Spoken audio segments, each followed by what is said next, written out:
இலவச bus pass கொடுத்தமே, யாரு கேட்டது? இந்த கூட்டத்தில் யாரு கேட்டது? குடும்ப தலைவிக்கு 1000. எந்த தாய் கேட்டால்? எந்த தாய் கேட்டால்? எந்த தாய்?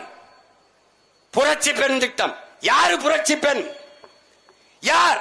1000 ரூபாய்க்கு கையேந்திர என் தங்கச்சி அல்ல புரட்சி பெண்.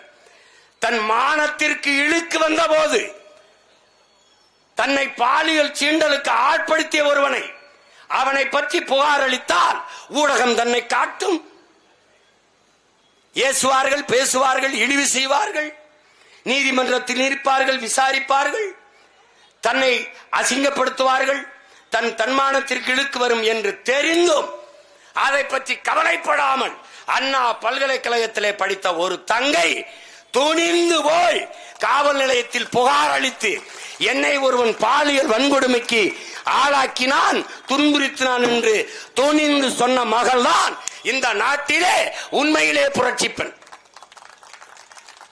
1000 ரூபாய்க்கு கையேந்தி என் தங்கை நின்றாள் என்றால், நிற்கிறாள் என்றால் அவர் புரட்சி பெண் அல்ல, வறட்சி பெண். இத்தனை ஆண்டுகள் ஆட்சியில் என் தாயை, என் தங்கையை, என் தம்பியை 1000 ரூபாய்க்கு கையேந்த வைத்த நீ என்ன ஆட்சி இது? மாதம் 1000 ரூபாய் என்றால் ஒரு நாளைக்கு 30 ரூபாய். 30 ரூபாய் கூட சம்பாதித்துக் கொள்ள முடியாத ஏழ்மை வறுமையில் என்னை பெற்ற தாயை வைத்த இது ஒரு ஆட்சி, இது ஒரு கொடுமை. இந்த 1000 ரூபாய்க்கு 950 கோடியை நீங்கள் இழக்கிறீர்கள். அந்த பணத்தை எப்படி நீங்கள் எடுக்கிறீர்கள்? எங்கிருந்து வருகிறது? எங்கிருந்து வருகிறது?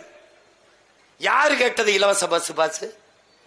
பள்ளி கட்டணம் 5 லட்சம், கல்லூரி கட்டணம் 10 லட்சம் கட்டி இடம் வாங்குகிறோம், பஸ் பாஸ் ஃப்ரீ. நாங்க கேட்கிறது அந்த கல்வியை தரமாக இலவசமாக கொடு, பஸ்ஸுக்கு நாங்க காசு கொடுத்து போறோம் என்கிறோம். இவ்வளவுதான். இதுதான் மாறுதல், இதுதான் மாறுதல். இதுவரை ஆண்டு 1000 ரூபாய் கொடுத்துக்கிறீர்கள். நீங்கள் எழுதி வையுங்கள் என் உடன் பிறந்தார்களே, என் பேரன்பு மிக்க பெற்றோர்களை எழுதி வையுங்கள்.